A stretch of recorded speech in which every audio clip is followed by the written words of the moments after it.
So while you were working for Jimmy, were you full time? Yeah, I was the only full-time guy there. Okay. I made a whopping $50 a week. Working full time. Working full-time. I mean, we could work. Well, he saw you coming. Well, not really, because I still lived at home. Yeah. And I knew what he could afford and what he couldn't afford. So it wasn't that big of a deal to me, because most of the time he had paid $50 a week. When we go out on the road, when he eat, I eat. I mean, he paid for everything. If I needed shoes or clothes, he bought them. Really? So yeah, so it wasn't really about the money. It's because we was racing, just like with him, I mean, there would be times when I'd have 3 checks in my pocket, and his bookkeeper, which was his bride at that time, wanted me to go cash a check so she could balance the checkbook. So, but like I said, still lived at home, didn't have any bills. Now, how old were you at the time? 19, 20. Okay. 21, in that range. And then, I mean, you did whatever it took to get to the racetrack. Yeah. Sometimes you'd work 12-hour days. Sometimes you'd work 24 hours. Sometimes you'd work 36 hours, I know one time we went to Daytona. I just got up. It was like 2 o'clock in the morning. We head down the road.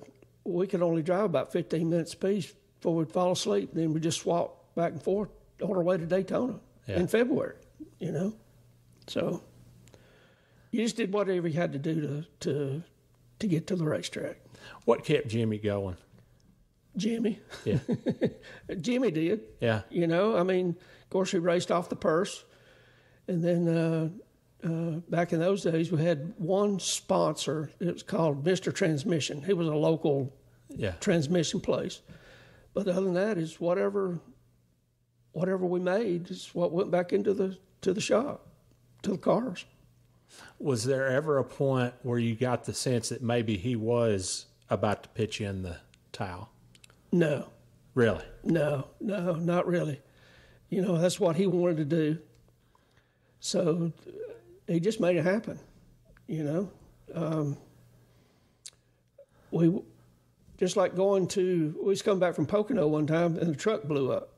And we had a big box truck, 1-ton truck or whatever it was. Well, it was early morning, we'd race Sunday, so early Monday morning, I was driving. It was about 6 o'clock in the morning, just east of Knoxville over there, and I looked in the mirror and saw a bunch of smoke coming out.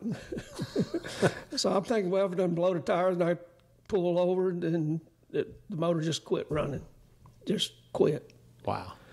So we got up to an old service station that one of the exits was close to an exit. Got up to that exit up there, and he called Mr. Wiley, which was a local sponsor. He'd furnished fuel for the haulers for the truck. Just a local guy that helped, just like Jimmy, and would help him out any way he could. Called him to see if he could get a record up there.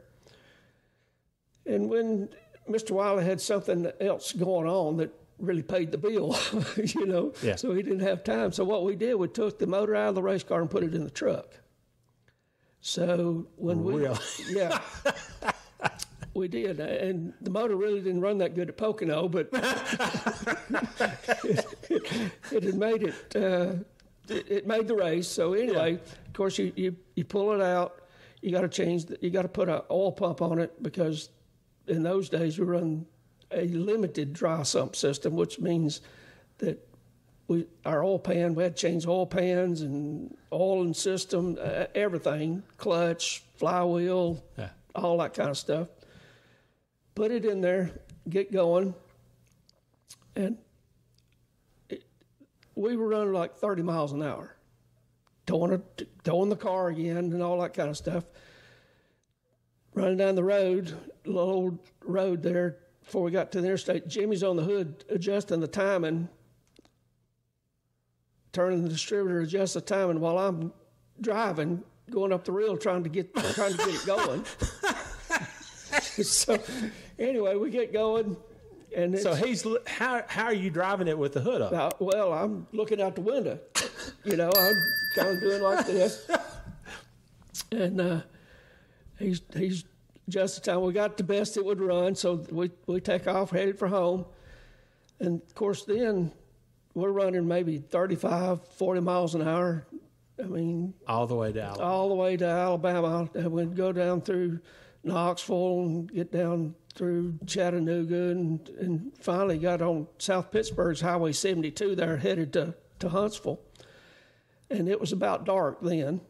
And then, because we'd done worked all day, done been up racing and most of the night, driving. So finally get just east of Scottsboro, Alabama, which is about 40 miles from Huntsville. We passed Mr. Wiley, record he was coming to get us. So anyway, they turn around, come back, follow us in there. We're still running 30, 35 miles an hour. And Talladega was that week, the next week. So back then you go to Talladega on Tuesdays or Wednesdays. Well, we ended up getting there like Thursday because we still had to get the car prepped and locate a vehicle to haul it down there with and all that kind of stuff. Anyway, get down there. You just did whatever it took to race, I think it saved like $200 for a wrecker bill, but $200 back then was a lot of money. For me, that was a month's salary.